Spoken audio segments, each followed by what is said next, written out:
코스피는 전거래일보다 1.77% 오른 4,385로 출발한 뒤 단숨에 4,400선을 돌파했습니다.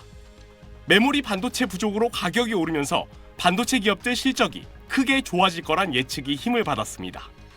오는 목요일 실적 발표를 앞둔 삼성전자는 7% 넘게 오르며 13만 전자를 넘어섰고 SK하이닉스도 장중 70만 원을 기록했습니다. 두 기업 시가총액은 각각 800조 원과 500조 원을 돌파했습니다. 외국인 투자자들이 2조 1천억 원어치 순매수하면서 코스피는 3.4% 오른 4,457.52로 하루 만에 다시 사상 최고치를 기록했습니다. 반도체 기업들의 이익이 추정치가 급격히 올라가고 있습니다. 지금 분위기상으로는 1분기에 5천도 전혀 이상하진 않다.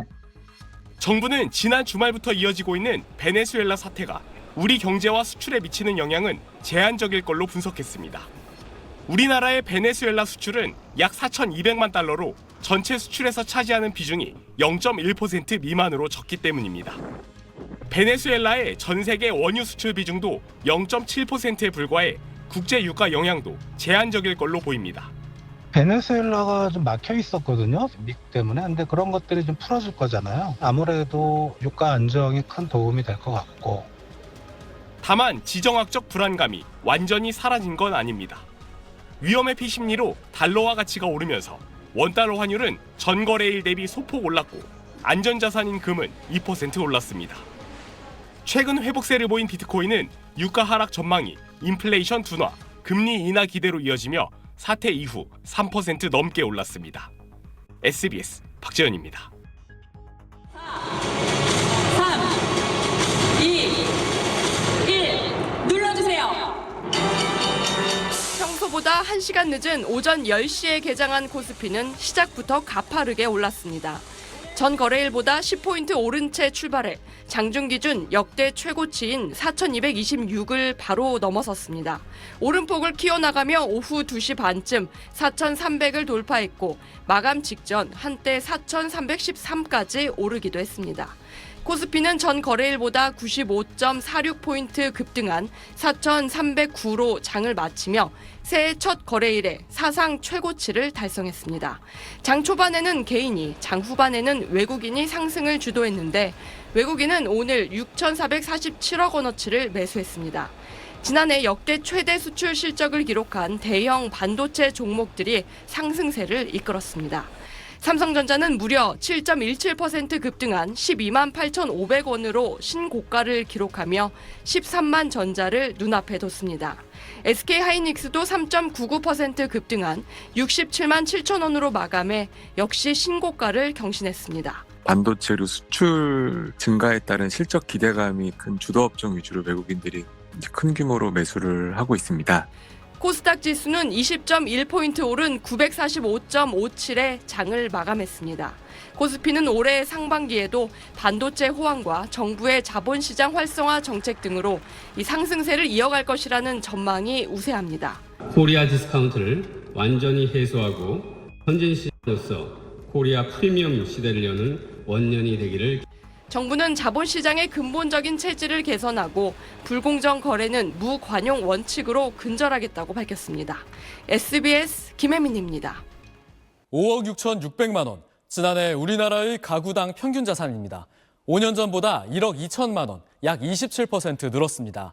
주식이나 채권 등 금융자산 규모는 30% 늘었고 부동산 같은 실물자산은 26% 늘었습니다. 이 절대적인 금액은 물론 실물자산이 더 많지만 금융자산이 큰 폭으로 오르며 전체 자산 중 비중도 올라갔습니다.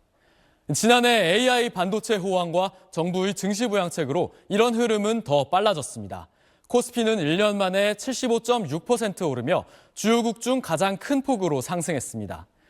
집값은 서울 아파트가 8% 넘게 오르며 19년 만에 최고 상승률을 기록했는데 이딴 부동산 대책으로 최근 거래량은 급감했고 상승폭도 둔화했습니다.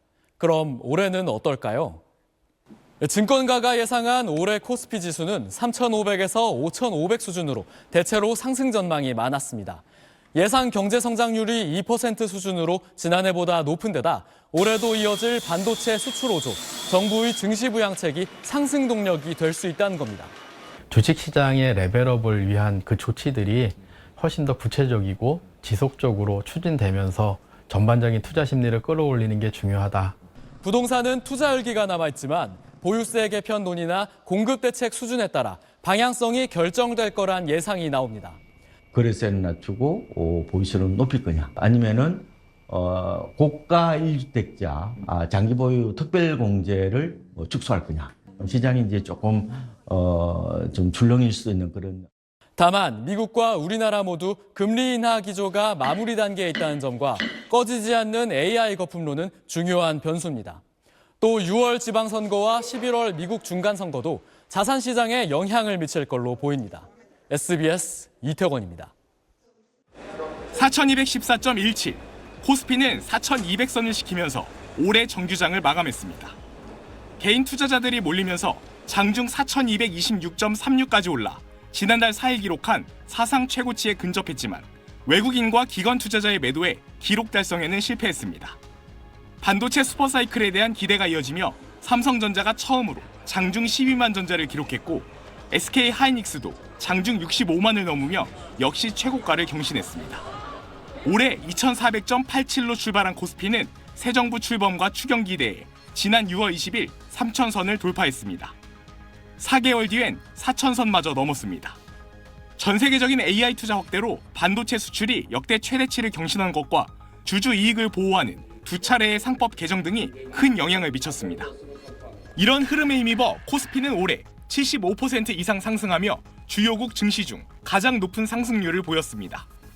증시가 화랑이었던 미국 나스닥, 일본 니케이, 타이완 자치환 지수와 비교해도 3배 수준의 상승폭입니다.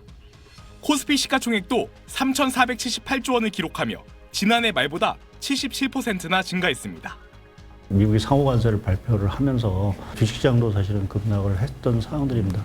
AI 사이클과 관련된 여러 가지 붐, 관련된 연관 산업들의 성장에 대한 기대감, 이러한 부분이 좀 뭉쳐지면서 내년엔 총 150조 원에 달하는 국민성장펀드의 투자가 시작되고 반도체 화랑도 이어질 전망입니다.